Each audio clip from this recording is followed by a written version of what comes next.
Hi beauties, welcome to my channel. In case you are new here, my name is Chidima of New Orleans Beauty Empire. You are highly welcome.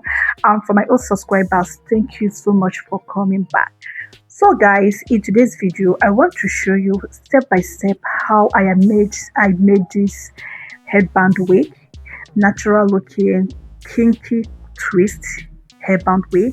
So stay tuned and watch to the end. I'm going to take you step by step the process of how I achieved this wig. So guys, I'm going to let you sit and watch the process because everything is self-explanatory. You can see the process clearly and what I'm trying to achieve. And if you have any question, please don't hesitate to ask your questions in the comments. I will be there to answer your questions.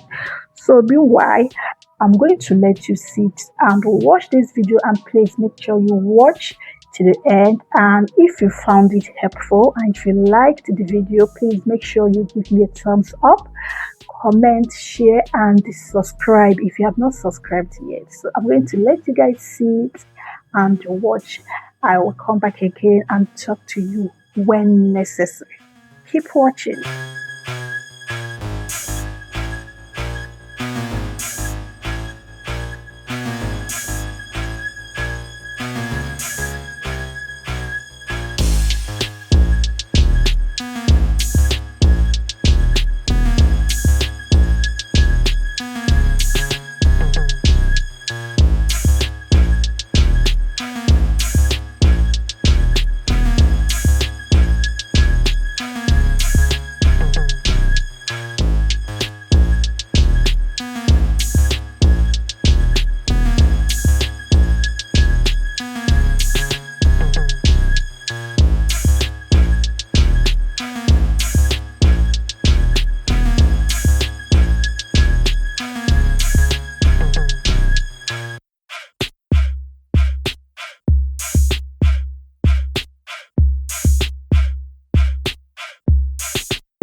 So guys, I am back again. I want to let you know something. If you noticed, I the pattern of my twisting is very loose, a lazy kind of loose twist. And in case you're wondering, the hair I'm using is a natural twist kinky. It's a synthetic hair. So it doesn't matter the kind of kinky you use. What matters is how you twist it. You can see I am twisting it right-handedly. I don't know if that's the word to use for it. And at the same time, I am making twisting it loosely so that at the end of the day, it gives us that fluffy, bouncy, natural twist. See how bouncy it is. So after that, you have to rub it in between your palm, and that's it, guys. So this is what the wig looks like. It looks so natural, and the scalp looks like your own hair due scalp. So this thing that came with the headband, I removed it, which I didn't show completely in this video. Sorry for that. I removed it and I replaced it because it's snaggy. I replaced it with a better option, which is hook and eye. So this is what the hair looks like. The scalp, you see, it imitates your own scalp like a overdue hair, kind of scalp illusion. So I want to show you that you can still pack it if you want to pack it up, or in a high bun, or in a low bun, or even you want to pack it half up, half down. So you can still go ahead to do that. This is what it looks like. Also, I'm going to show you what it looks like on my head when I wear it, so you see how natural looking it looks. And if this is kind of wig you like to rock, please, I am a DM away. So easy to contact me. I'm going to leave my contacts in the description, the column in the description that says to order a wig. So this is what it looks like on my head. You don't need to do anything to wear this. Just throw it in and throw it on and go. It's so easy and easy to wear and maintain. And you can go ahead, to wear it with any headband of choice. And that's it, guys. Thank you so much for watching to this moment. And if you found this video helpful, please don't forget to like, share, comment, and subscribe if you have not subscribed yet. Sorry. And I hope to see you again in my next video. Bye.